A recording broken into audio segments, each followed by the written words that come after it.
Boa noite. Boa noite. Sexto dia de guerra no leste europeu. As forças russas bombardeiam a prefeitura de Kharkiv, a segunda maior cidade ucraniana. E destroem a principal torre de rádio e televisão de Kiev. Uma fila de veículos militares se espalha por mais de 60 quilômetros a caminho da capital. O Kremlin avisa que os próximos alvos serão serviços de segurança do governo. A China muda o tom e promete à Ucrânia se empenhar numa solução diplomática. No Parlamento Europeu, o presidente Volodymyr Zelensky diz que a União Europeia precisa provar que está com a Ucrânia e é aplaudido.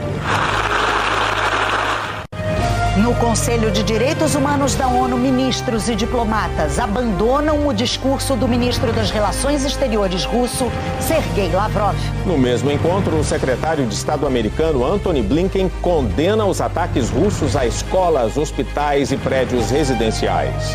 Eu estou chegando agora num dos supermercados aqui no centro de Kiev. E o que eu estou vendo aqui são prateleiras vazias, muitas filas. Nos caixas eletrônicos não é possível mais sacar dinheiro. A ONU estima que mais de 660 mil pessoas já saíram da Ucrânia. Lembrando que essa guerra acontece no meio de uma pandemia, a OMS aqui na Polônia se organiza para vacinar refugiados da Ucrânia contra a Covid-19. A população russa começa a sentir as sanções econômicas impostas pela comunidade internacional. Chegam ao país os primeiros brasileiros a deixarem a Ucrânia em guerra. Eu não me importava com a minha vida, eu só importava que os meus filhos saíssem daquela situação.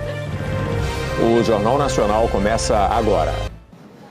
Mais de 660 mil pessoas já deixaram a Ucrânia, segundo as Nações Unidas. Hoje, os bombardeios russos atingiram o coração das duas maiores cidades da Ucrânia. É o que mostram os enviados especiais à fronteira, Rodrigo Carvalho, Roy Salinas e Hernani Lemos. O comboio russo a caminho de Kiev já se estende por mais de 60 quilômetros. Mas especialistas dizem que o avanço é lento porque os tanques quebram com frequência. Hoje cedo, um foguete russo atingiu o prédio da administração regional de Kharkiv, a segunda maior cidade da Ucrânia. A Praça da Liberdade ficou coberta de escombros. 10 pessoas morreram, entre elas um estudante indiano. 35 ficaram feridas. Kharkiv foi a primeira capital da Ucrânia quando a república foi formada, dentro da União Soviética. Removendo mais um corpo, esse homem faz as áreas residenciais também foram atingidas. O presidente ucraniano, Volodymyr Zelensky, afirmou que não havia alvos militares em Kharkiv e que o ataque foi simplesmente terrorismo. Esse é o preço da liberdade, ele disse. Hoje aconteceu o que se acredita ser a primeira troca de prisioneiros dessa guerra.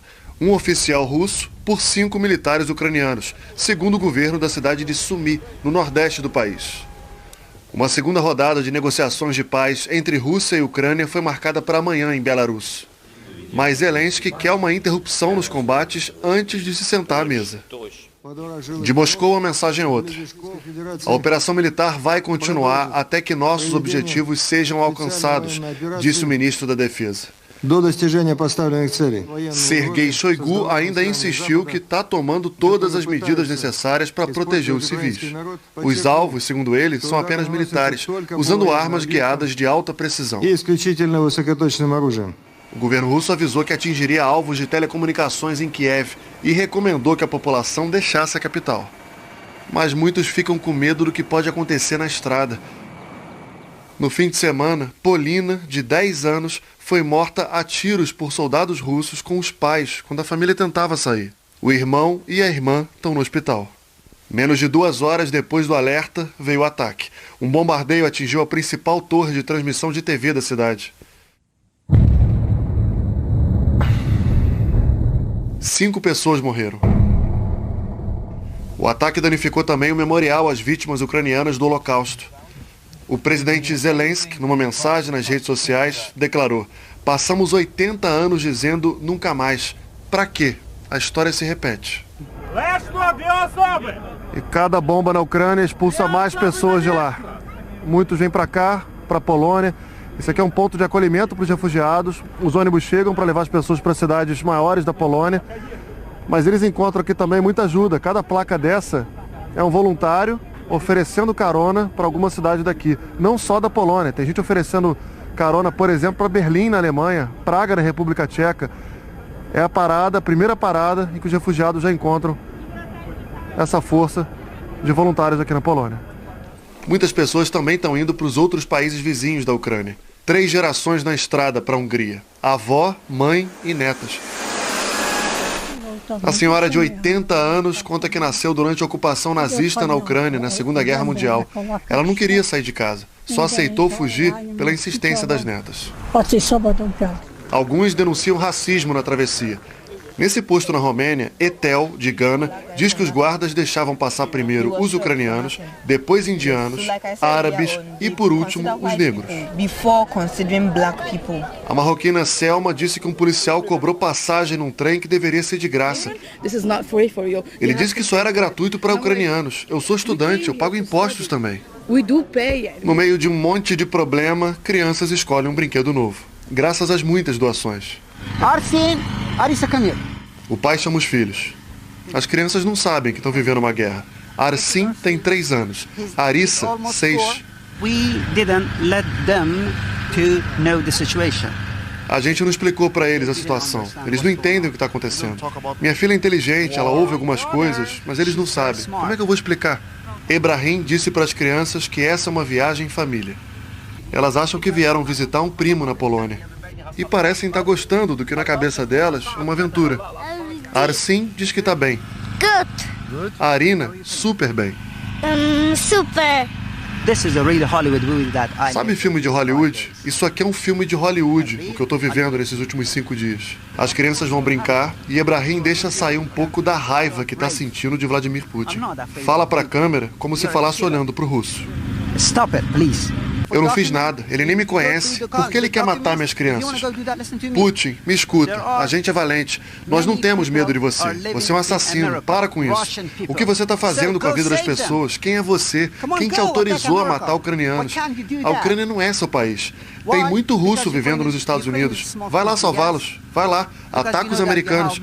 Por que você não faz isso? Porque a Ucrânia é menor, né? Mas a gente é valente. We are brave. A população ucraniana segue resistindo como pode aos ataques russos. Dnipro faz aquilo que está ao alcance para lutar. A população no centro da Ucrânia segue à risca a receita do governo. O isopor ralado ajuda o líquido inflamável a grudar em blindados e outros alvos, ampliando o fogo. A praça é a fábrica dessas bombas incendiárias. E enquanto o Ocidente decide ainda como manda mais armas, todos se viram como podem. Acham que conseguem frear com as mãos comboios quilométricos da Rússia.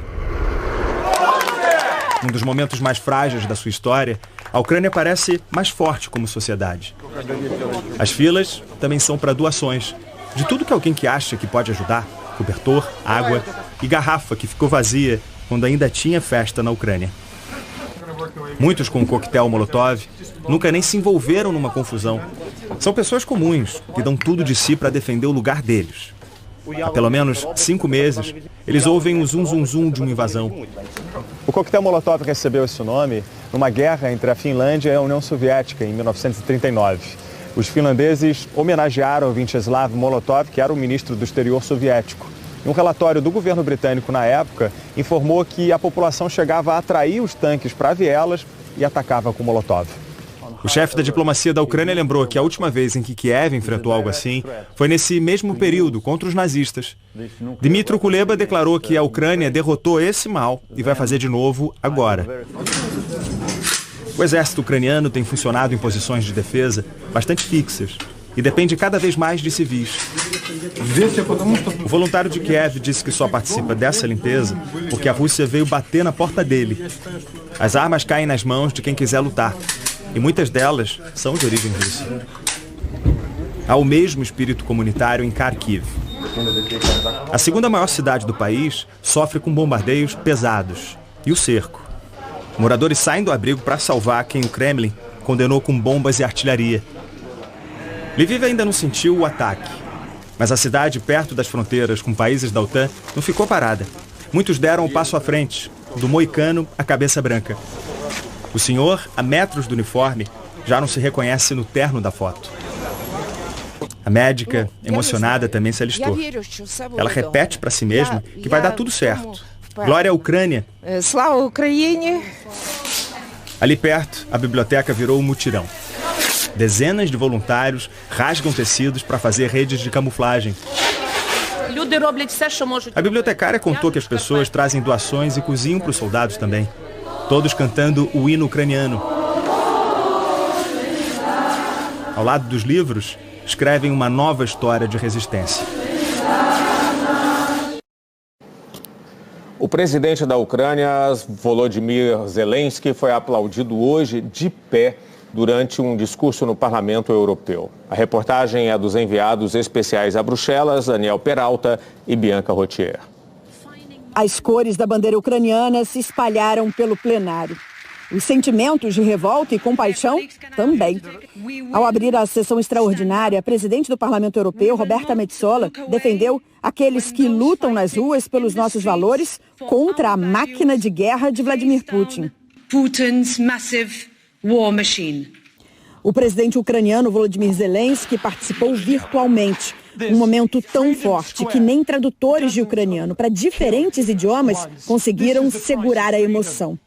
Estamos lutando pelo território e pela nossa liberdade. We are fighting just for our land and for our freedom. Ontem, 16 crianças foram mortas. O presidente russo vai dizer que foi algum tipo de operação? Em que tipo de instalações militares as crianças trabalham? Em que tanques elas estavam viajando? Questionou. What tanks are they going with? Or launching cruise missiles? He killed 16 people just yesterday. Zelensky disse que a Ucrânia está lutando pela sobrevivência, mas também para entrar no bloco. A União Europeia será muito mais forte com a Ucrânia. E sem vocês, a Ucrânia ficará sozinha, afirmou. E suplicou, provem que estão com a Ucrânia, que não vão nos abandonar. O presidente ucraniano foi aplaudido de pé.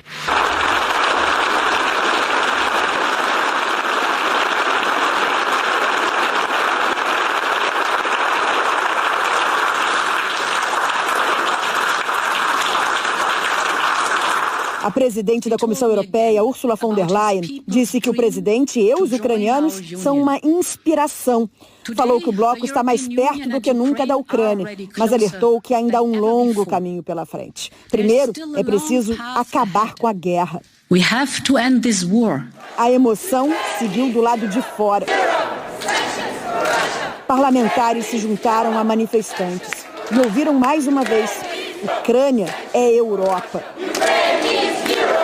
O ucraniano Andriy disse que a adesão ao bloco seria a mensagem mais forte, mas garantiu: nós vamos lutar, não vamos desistir. We will not give up. No fim da tarde, o Parlamento Europeu aprovou uma resolução por ampla maioria. 637 votos a favor, 13 contrários e 26 abstenções, cobrando sanções mais duras para pressionar ainda mais o presidente Vladimir Putin. Entre elas, a restrição das importações de petróleo e gás da Rússia. A exclusão não apenas de alguns, mas de todos os bancos russos e bielorrussos do Sistema Internacional de Pagamentos, o SWIFT, além do fechamento de todos os portos do bloco para navios russos. A resolução não tem poder de lei, mas coloca ainda mais pressão nos dirigentes europeus. Se aplausos marcaram o discurso do presidente ucraniano em Bruxelas, o do ministro das Relações Exteriores da Rússia em Genebra foi marcado por um boicote. Bastou Sergei Lavrov aparecer no telão para uma participação virtual num evento sobre direitos humanos da ONU para mais de 100 diplomatas de cerca de 40 países, entre eles Reino Unido, França e Estados Unidos, deixarem o local. Essas imagens do jornalista brasileiro Jamil Chad mostram que o representante brasileiro foi um dos poucos que ficaram, assim como diplomatas da China, Síria e Venezuela. O chanceler russo Sergei Lavrov disse que a filosofia arrogante do Ocidente precisa acabar. Afirmou que a igualdade soberana dos Estados é o princípio fundamental da Carta da ONU e que a Rússia está sempre aberta a discussões justas e respeitosas, pronta para buscar um equilíbrio de interesses. Ele mais uma vez partiu para o ataque e acusou a União Europeia de se envolver em um frenesi russofóbico ao fornecer armas letais à Ucrânia. Numa visita a uma base militar na Estônia, o primeiro-ministro britânico Boris Johnson avisou: se Vladimir Putin pensa que vai enfraquecer a aliança militar do Ocidente, está gravemente enganado. Ele terá mais OTAN, não menos OTAN. Nós procuramos o Itamaraty para saber por que o diplomata brasileiro não deixou o plenário da ONU durante o discurso do ministro russo. Até o momento, a assessoria não respondeu. Os primeiros efeitos das sanções impostas à Rússia já são visíveis na economia do país. E também o povo russo começa a enfrentar dificuldades. As bombas na Ucrânia produzem mortos em combate e vítimas civis. Mas da loucura da guerra não se escapa impunemente. Os russos já começaram a sentir a vida mudar. Os cartões de crédito não funcionam e eles não podem viajar para o exterior. Alguns confortos tecnológicos desapareceram. Nos metrôs não se paga mais o bilhete mostrando o celular. Agora tem que voltar ao velho ticket. Nos caixas eletrônicos quase não tem dinheiro. A moeda russa, o rublo, já vale 30% menos do que antes da invasão. A taxa de juros subiu de 9,5% para 20%. Segundo um jornal italiano, a famosa governadora do Banco Central russo, Elvira Nabiullina, muito respeitada pelas instituições europeias, evitou o olhar de Vladimir Putin na reunião extraordinária de ontem. Os oligarcas amigos de Putin, que tiveram os bens congelados, também começam a se afastar. Na Itália, o primeiro-ministro Mario Draghi vai propor ao parlamento mais sanções contra os milionários russos que frequentemente vinham à Itália. O ministro das Finanças da França, Bruno Le Maire, disse que as sanções são extremamente eficazes e declarou: vamos causar o colapso da economia russa. A população russa, de 144 milhões de pessoas, vai pagar caro pelas escolhas do seu presidente. Esse professor de economia numa universidade francesa diz que o poder de compra vai diminuir cada vez mais. Então os russos vão começar a não poder mais comprar alimentos e remédios. Vão se queixar e dizer não a esta guerra que exige um preço muito alto. Os preços também estão disparando fora dos domínios de Putin. O barril de petróleo hoje chegou a $105. A Agência Internacional de Energia informou que os países membros concordaram em liberar 60 milhões de barris de suas reservas de emergência. O objetivo é enviar uma mensagem unificada de que não haverá déficit de petróleo no mercado global. O governo russo já disse que a pressão econômica do Ocidente não fará o país mudar a sua posição sobre a Ucrânia. O porta-voz Dmitry Peskov ironizou as sanções, ao mesmo tempo em que rejeitou as denúncias de ataques a alvos civis. Mas não era o que estava escrito numa mensagem que um soldado russo mandou para a mãe dele antes de morrer no campo de batalha. O embaixador ucraniano nas Nações Unidas mostrou a mensagem do soldado. Mãe, estou na Ucrânia, estamos em guerra, bombardeamos também os civis. Tenho medo. Não se conhece o percentual de russos que apoiam a invasão da Ucrânia. Nas ruas, muitos criaram coragem e pediram o fim da guerra. Milhares foram detidos, segundo grupos de defesa dos direitos humanos.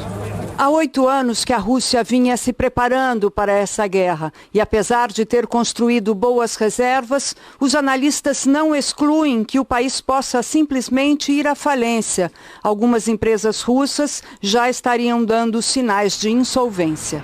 Uma delas, com sede na Suíça, é a que construiu o gasoduto Nord Stream 2 para levar gás natural da Rússia para a Alemanha.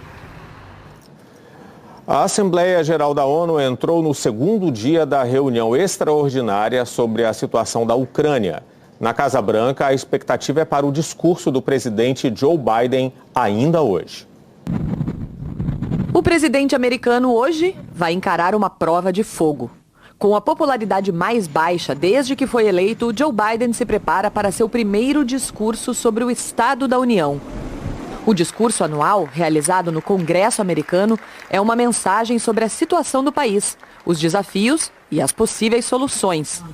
Este ano, além da pandemia, Biden falará sobre os esforços para tentar conter a maior ameaça à segurança mundial desde o fim da Guerra Fria.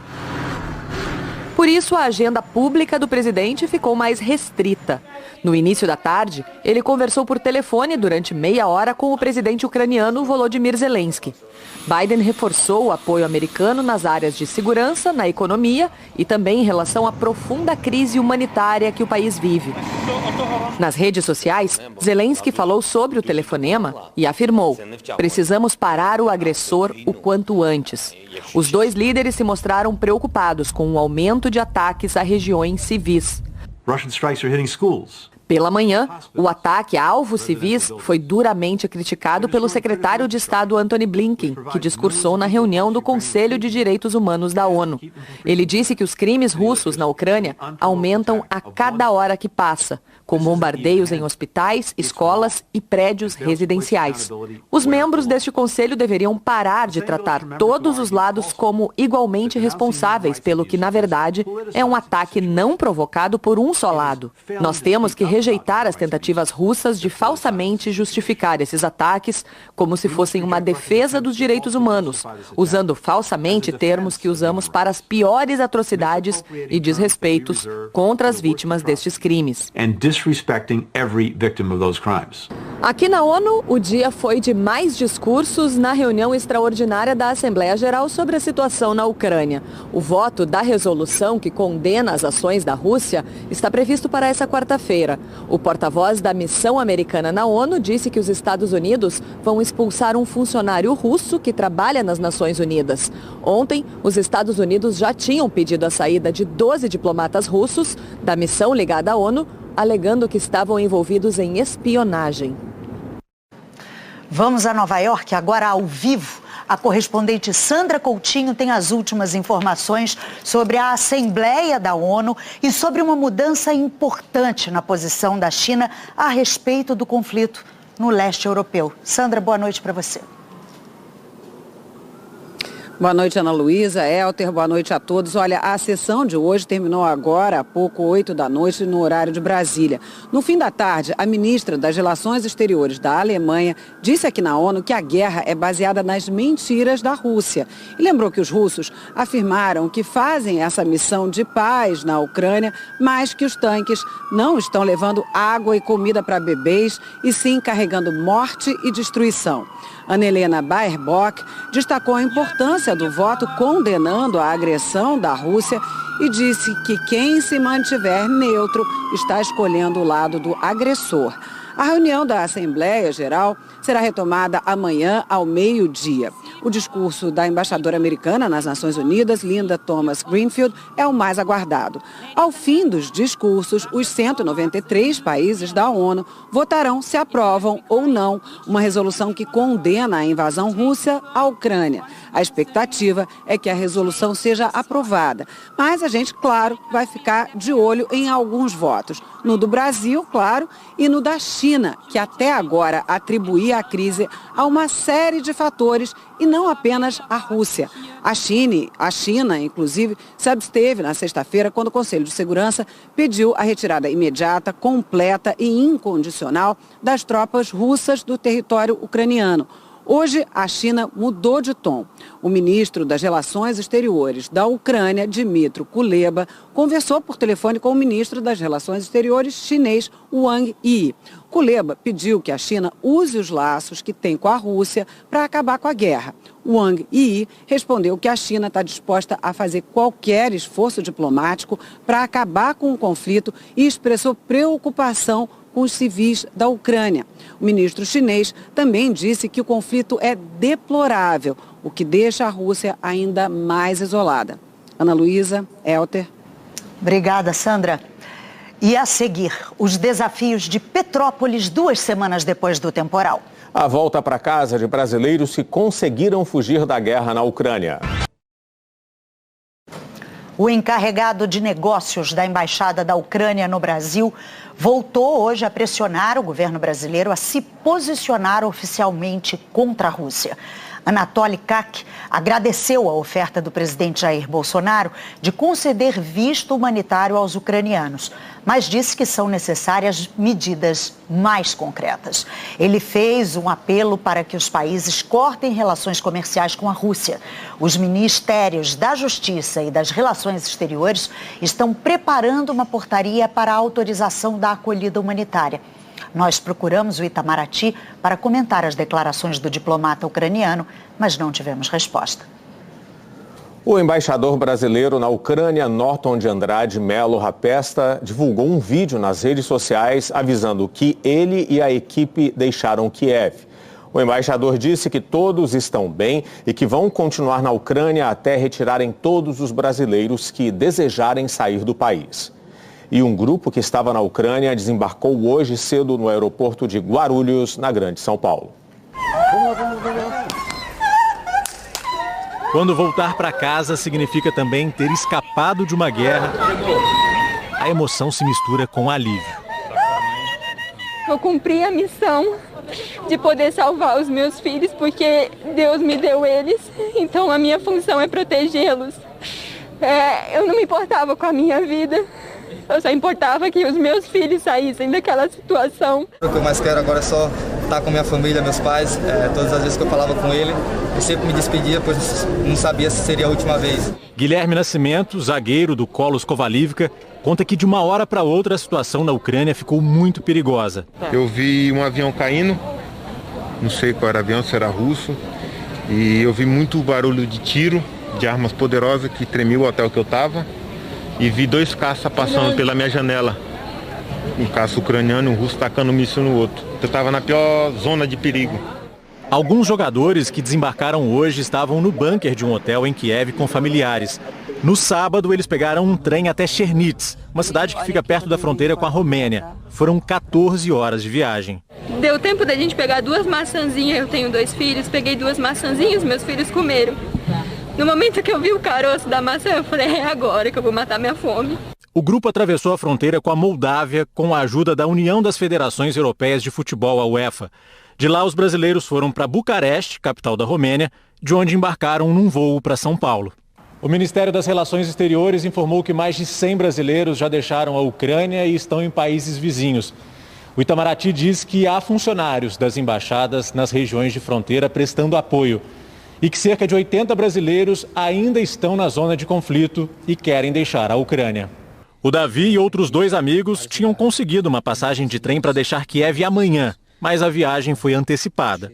A embaixada nos ligou e falou que eles iriam nos buscar porque eles precisavam ir para Lviv, então a gente ia com eles. Então até agora a gente está um comboio de 3 carros.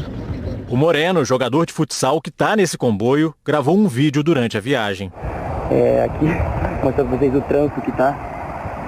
A gente já está 14 horas na estrada e tem muita gente querendo ir para essa cidade porque é a cidade onde é mais fácil de sair do país. Então a gente vai tentar chegar lá. E hoje vai dormir numa cidade, falta 1 hora para chegar ainda.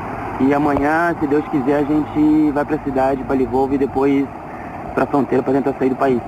Seja que Deus quiser. A tempestade que devastou a cidade de Petrópolis, na região serrana do Rio, completa hoje 2 semanas. O número de mortos chega a 231. É sob um céu azul e sem ameaça de nuvens que Petrópolis vai retomando a vida, mas sem se esquecer do temporal que arrasou a cidade. Os pontos turísticos do centro histórico já foram recuperados. E nas lojas da Rua Teresa, principal área comercial, nem sinal de lama. Só não estão abertas por causa do feriado de carnaval. Nos bairros e morros mais destruídos, a situação é mais precária. Toneladas de terra e de barro são retiradas todos os dias e parece não ter fim.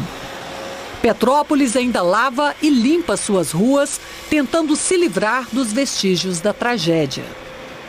Mas em muitos lugares os sinais ainda são muito evidentes e vai levar tempo até desaparecerem. Um deles é aqui, a Chácara Flora. São muitas casas aos pedaços e outras que até estão inteiras, como aquela lá no alto, mas sem nenhuma chance de se equilibrar naquele barranco. É muita gente que nunca mais vai voltar para casa. Seu Antônio Carlos olha com tristeza para a casa condenada e onde ele viveu por 35 anos. Acabou tudo. De uma hora para outra acabou tudo. Triste, triste mesmo. Só eu que eu sei, quando eu estou sozinho, o que é que eu passo. Há mais de 1.100 desabrigados e quase 2.500 famílias se cadastraram para receber o aluguel social que deve ser pago na semana que vem. O luto ainda não acabou na cidade imperial. Alana, de 4 anos, foi enterrada pela manhã. E ainda há corpos desaparecidos. Sob os escombros do Morro da Oficina, os bombeiros procuram Lucas, um rapaz de 20 anos. Na Chácara Flora, o corpo de Gisele foi encontrado hoje. E agora falta achar o do filho dela, Wallace, de 26 anos. Outras vítimas podem ter sido levadas pelo rio Quitandinha, onde as buscas também seguem. Os voluntários que se sensibilizaram com o sofrimento de tanta gente continuam por aqui. Tem muita gente ajudando? Tem bastante.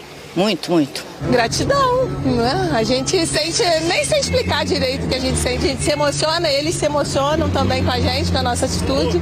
Isso é bom demais. Ainda há muitos necessitados, muito o que fazer, mas o povo de Petrópolis vai encontrando o seu eixo. Tentar recomeçar, né? Pedir a Deus força e recomeçar. É o jeito.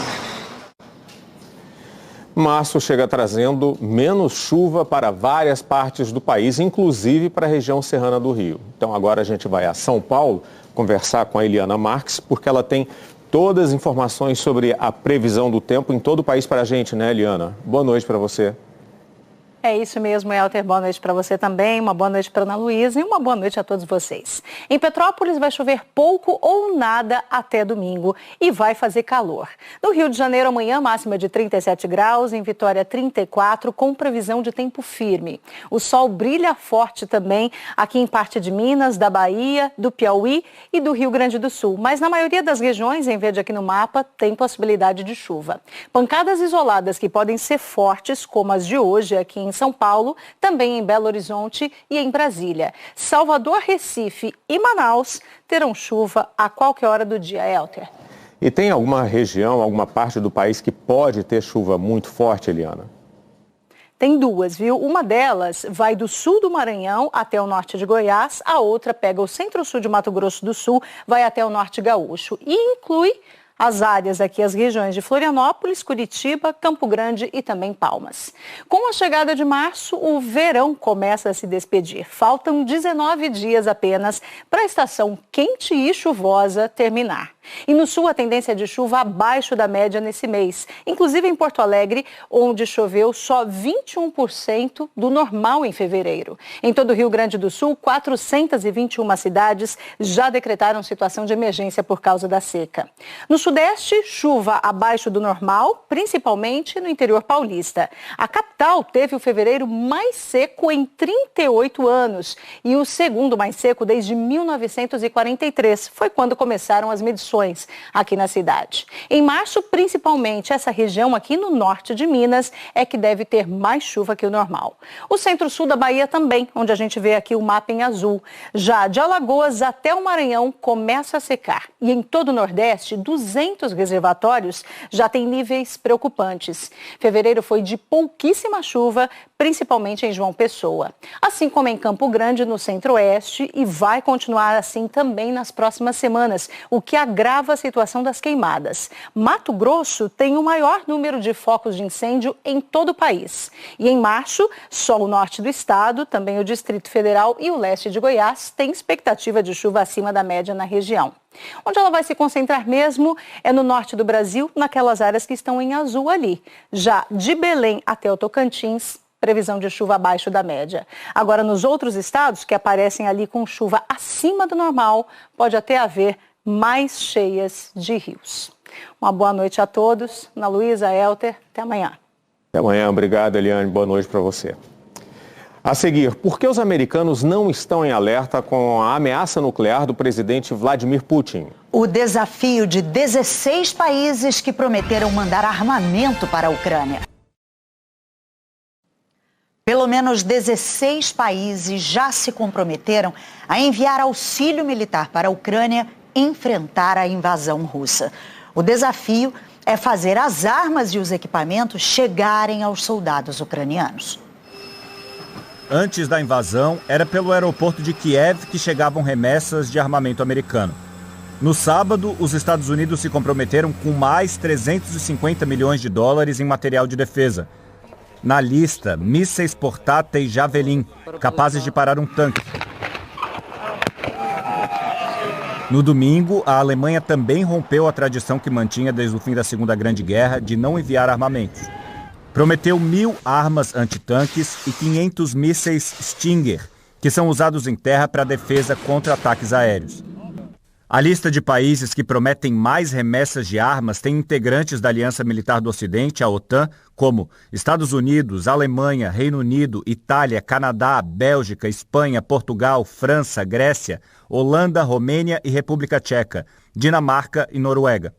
A Suécia, que não faz parte da OTAN, também quebrou a tradição de neutralidade e se comprometeu em enviar 5.000 armas antitanques.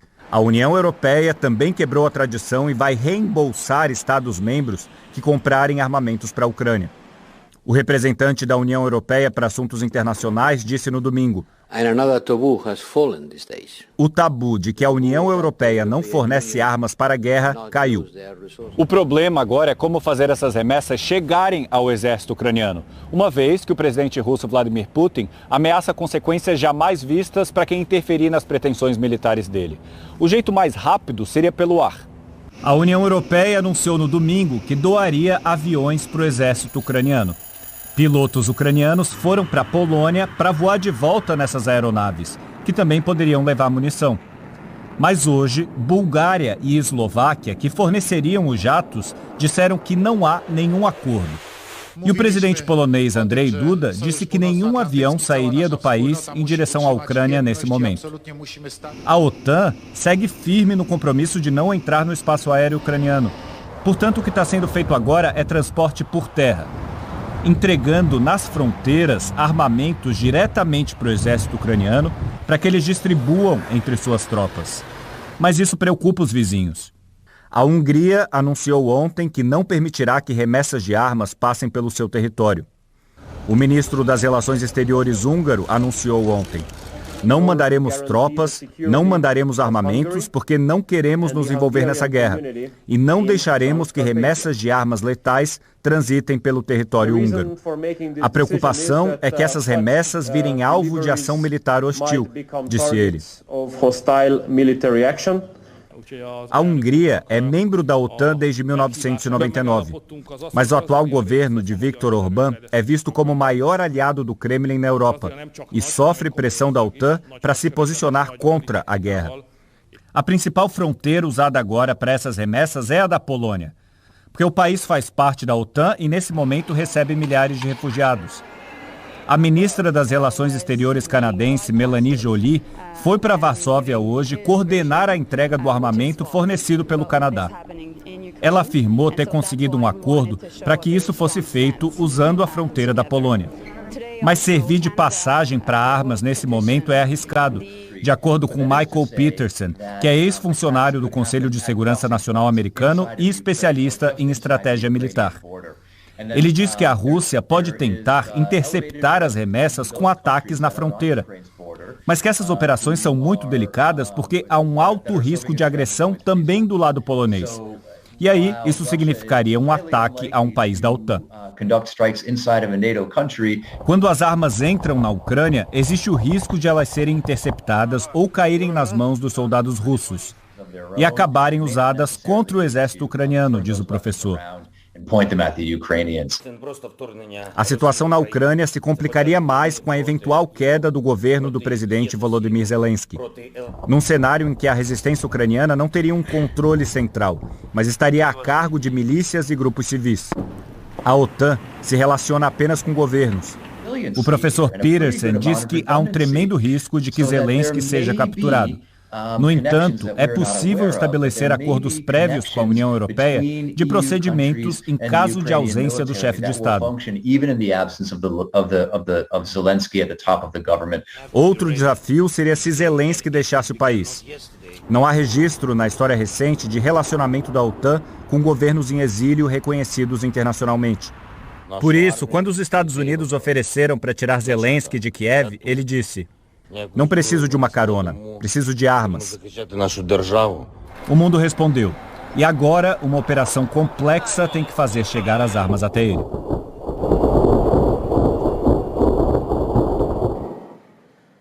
O Jornal Nacional foi ouvir estudiosos sobre as ameaças de Vladimir Putin aos países que declararam apoio à Ucrânia e sobre a declaração de que colocou as forças nucleares russas em alerta máximo.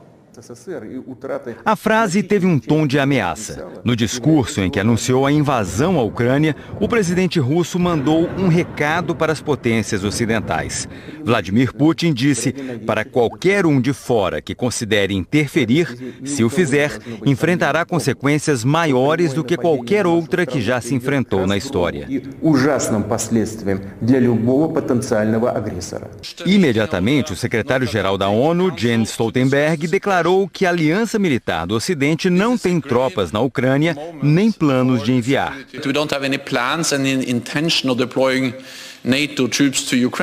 O presidente dos Estados Unidos, Joe Biden, também afirmou que nenhuma tropa americana será enviada para o conflito. Our forces are not and will not be engaged in the conflict with Russia in Ukraine. De um lado e do outro da guerra de palavras, estão líderes que controlam os botões vermelhos, o poder sobre a maior parte do arsenal nuclear mundial. Segundo a Federação Americana de Cientistas, o mundo tem perto de 12.700 ogivas nucleares. 90% delas estão nos arsenais da Rússia e dos Estados Unidos. Os outros 10% pertencem à China, França, Reino Unido, Paquistão, Índia, Israel e Coreia do Norte. A Ucrânia chegou a ser a terceira maior potência nuclear, com as ogivas que herdou com a dissolução da União Soviética, da qual fazia parte. Mas o país abriu mão dessas armas com o Memorando de Budapeste, de 1994.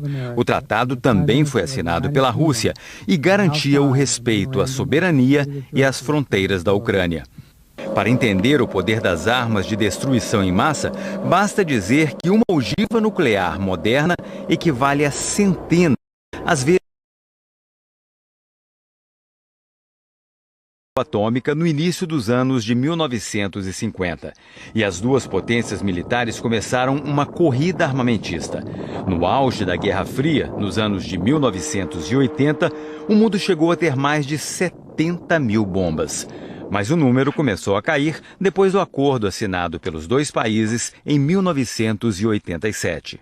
O raciocínio por trás da corrida nuclear foi definido pela sigla em inglês MAD, que traduzida significa Destruição Mútua Assegurada. Se os dois lados de um conflito têm armas suficientes para aniquilar um ao outro, nenhum deles vai cometer a imprudência de lançar a primeira bomba. A teoria foi posta à prova em 1962, na crise dos mísseis de Cuba. Os americanos descobriram que os soviéticos instalavam uma base de lançamento de mísseis na ilha, e navios das duas potências ameaçaram começar uma guerra atômica no Mar do Caribe. Na última hora, os dois recuaram. Agora, 60 anos depois, Vladimir Putin anunciou que colocou o arsenal nuclear russo em alerta especial. Foi uma ameaça aos países da OTAN para tentar desencorajar o envio de armas ao exército ucraniano e a adoção de novas sanções econômicas à Rússia. O historiador da USP, especialista em Rússia, Ângelo Segrilo, interpreta o anúncio de Putin como uma ameaça que não tem o objetivo de ser cumprida, mas de manter as tropas da OTAN fora da guerra. Se a Rússia não tivesse armas nucleares, talvez isso até entrasse no cálculo da OTAN. Uma ajuda militar direta localizada na Ucrânia. Agora, com a Rússia tendo armas nucleares, isso não não vai... isso aí não entra na cogitação deles, porque isso aí seria um risco para os próprios países da OTAN. A professora da Escola de Comando e Estado-Maior do Exército, Mariana Carpes, concorda que a intenção de Putin é aumentar a tensão na guerra contra a Ucrânia e não começar uma guerra mundial. Eu quero crer que dentro do jogo político, por maior animosidade e agressividade que nesse momento se veja no teatro de guerra, que o entendimento de que as armas nucleares são uma não arma, né? Ou seja, são um armamento de não uso, que ele prevaleça. A seguir, os números da pandemia no Brasil. O que começa a faltar para os ucranianos na capital Kiev? A média diária de mortes por Covid no Brasil voltou a ficar abaixo de 600. O Bruno Tavares tem os números da pandemia reunidos pelo consórcio de veículos de imprensa. Bruno, boa noite. Boa noite, Ana Luísa, Elter, boa noite a todos. Nas últimas 24 horas, o Brasil registrou 574 mortes por Covid. Desde o começo da pandemia, a doença matou 649.717 brasileiros. De ontem para hoje, foram mais de 23 mil novos casos conhecidos. No total, já são mais de 28 milhões e 800 mil casos. A média de casos está em queda, de 46% na comparação com 2 semanas atrás. São 65 mil novos casos por dia. A média de mortes também está em queda, de 26%. São 598 óbitos por dia. A última vez que esse número ficou abaixo de 600 foi em 31 de janeiro. Distrito Federal, Rio Grande do Sul e Tocantins não informaram os dados nesta terça-feira de carnaval e por isso aparecem em cinza no mapa. 2 estados, Goiás e Alagoas, estão com alta na média de mortes. 5 estados têm estabilidade e 17 estão em queda. Agora, os números da vacinação no país. Hoje, 8 estados e o Distrito Federal não divulgaram informações. Nas últimas 24 horas, quase 29 mil pessoas tomaram a primeira dose, 26 mil a segunda dose ou a dose única e 106 mil a dose de reforço.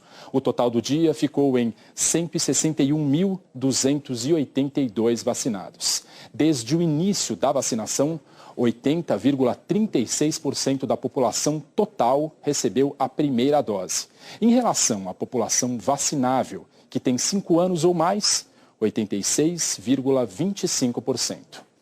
72,24% de todos os brasileiros receberam as 2 doses ou a dose única. Dos que têm 5 anos ou mais, 77,54%. A dose de reforço foi aplicada em 30% da população. A partir de 18 anos, 39,87%. No mapa, os estados em verde escuro são os mais adiantados na vacinação completa da população que pode ser imunizada. São Paulo, Piauí e Paraíba são os 3 primeiros. Outras informações em g1.com.br/coronavírus. Elter, Ana Luísa. Obrigado, Bruno. Boa noite para você. O jornalista Gabriel Chain, que está em Kiev desde antes da invasão russa à Ucrânia, relata hoje como os moradores estão convivendo com a falta de itens básicos. Eu estou chegando agora num dos supermercados aqui no centro de Kiev. O que eu estou vendo aqui são prateleiras vazias, muitas filas. Nos caixas eletrônicos não é possível mais sacar dinheiro. Os poucos lugares que ainda continuam abertos aqui são supermercados e farmácias. Então, todos esses lugares estão completamente lotados, filas gigantescas, pessoas tentando comprar para todo tipo de comida para poder armazenar, porque na verdade ninguém sabe o que vai acontecer nos próximos dias. Se essa ofensiva russa for realmente tentar invadir Kiev, o que pode acontecer vai ser catastrófico. Então, as pessoas estão realmente tentando armazenar todo tipo de alimentação, de água, o quanto antes. De repente, as pessoas apertaram o passo. Um funcionário estava trazendo um carrinho com pães. Mesmo nessa situação de escassez, Os moradores se limitam a 2 pacotes.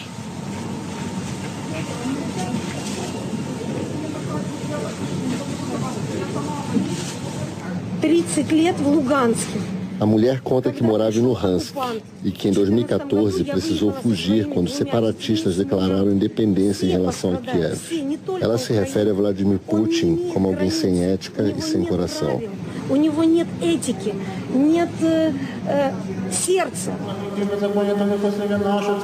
Também acompanhei uma missa no mosteiro de São Miguel das Cúpulas Douradas, que faz parte da Igreja Ortodoxa Ucraniana. A catedral foi destruída por ordem de autoridades soviéticas nos anos de 1930. E reconstruída após a independência da Ucrânia. Enquanto estava no mosteiro, ouvi uma explosão.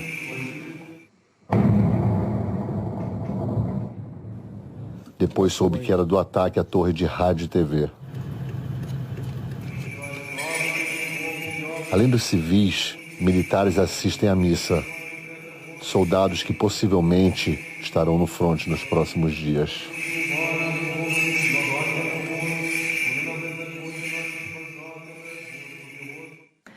Vamos ao vivo a Washington com a correspondente Raquel Krahenbuhl. A Raquel traz mais informações sobre o discurso que o presidente Joe Biden fará hoje à noite ainda. Raquel, boa noite para você. Boa noite, Ana Luísa. Boa noite a todos. O presidente Joe Biden vai focar, se concentrar fortemente nesta guerra da Rússia contra a Ucrânia, nesse primeiro discurso sobre o Estado da União. Segundo uma autoridade aqui do governo americano, Biden vai defender os esforços da diplomacia americana para unir o mundo em uma coalizão anti-guerra e também para responsabilizar Vladimir Putin e apoiar a Ucrânia. E ele vai dizer que Putin estava errado quando duvidou que o Ocidente e a OTAN responderiam a uma invasão. E enfatizar também que quando ditadores não pagam um preço por suas agressões, eles causam mais caos e aumentam as ameaças ao mundo. Portanto, vai falar da importância de combater autocracias. O presidente ucraniano Volodymyr Zelensky pediu que Biden transmita uma mensagem forte nessa noite sobre a invasão russa ao seu país e, em solidariedade, a embaixadora da Ucrânia aqui em Washington foi uma das convidadas da família Biden para acompanhar o discurso. Ela vai se sentar ali ao lado da primeira-dama no plenário da Câmara. A maior ameaça à segurança global desde a Guerra Fria forçou a Casa Branca a adaptar esse discurso. Biden queria focar especialmente nas conquistas dele em meio a grandes crises de saúde, econômica, climática neste ano que passou.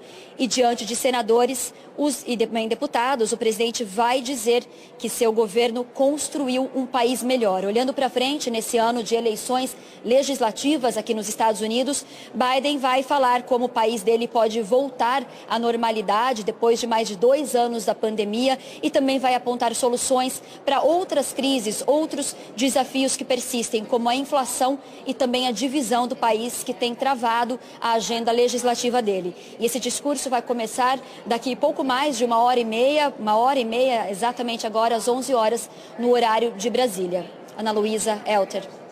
Obrigada, Raquel. Raquel Krahenbuhl falando ao vivo de Washington, nos Estados Unidos. Outras informações sobre a guerra na Ucrânia no Jornal da Globo, depois de Profissão Repórter. Boa noite. Ótima noite para você. Fala galera, beleza? Aqui quem fala é o Diego, aqui do canal Diego Esportes, e tô chegando para te avisar que hoje tem Fluminense e Milionários pelo jogo de volta da segunda fase da pré-Libertadores. E no vídeo de hoje você vai saber tudo sobre esse jogo, as principais e últimas notícias da equipe do Fluminense e também as últimas informações da equipe do Milionários.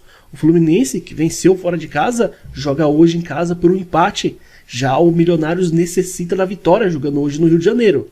Então, se você é torcedor do Fluminense ou torcedor do Milionários, já faça o convite.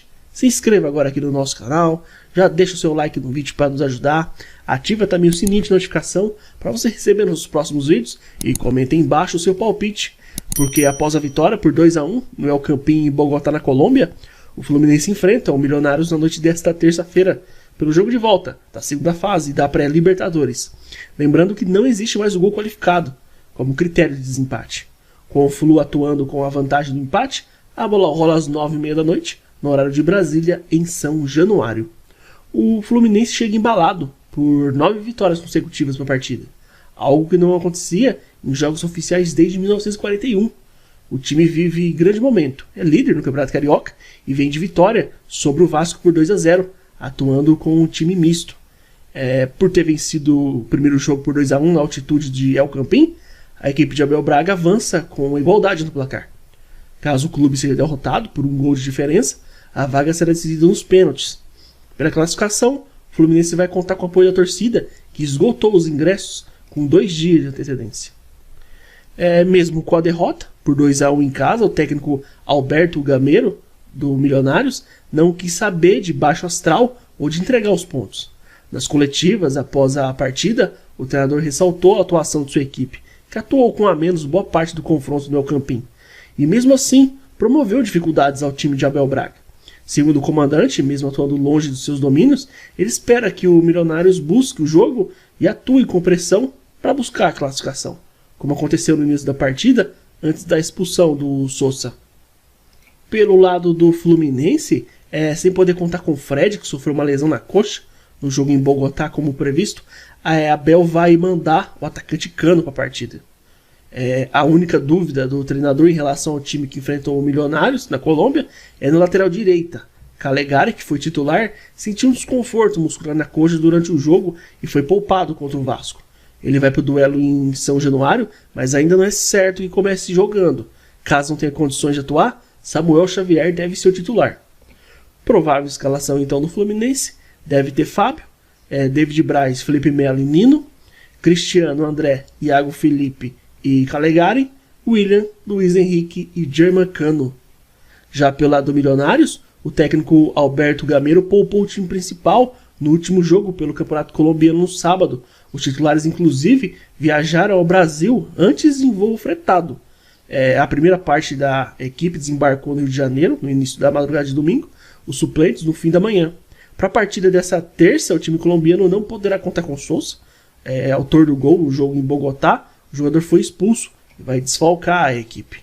Com isso, a provável escalação da equipe do Milionários deve ter Monteiro, Vargas, Linas, Bertel e Roman, Veiga, Vázquez, Richard Celis e Ruiz Rivera, Davi Silva e Erazo. A partida de hoje ela vai ser apitada por Fernando Rapalini, argentino, e os assistentes Juan Belatti e Diego Bonfá, também argentino. Lembrando que na Libertadores só haverá VAR a partir das oitavas de final. As duas equipes se enfrentarão 3 vezes na história. 2 em torneios amistosos realizados em Bogotá nos anos 80 e outra na semana passada. O Fluminense venceu esses 3 jogos e tem 100% de aproveitamento. Então é isso, rapaziada. Desejamos a todos um ótimo jogo, que vençam melhor, fiquem todos com Deus e até a próxima.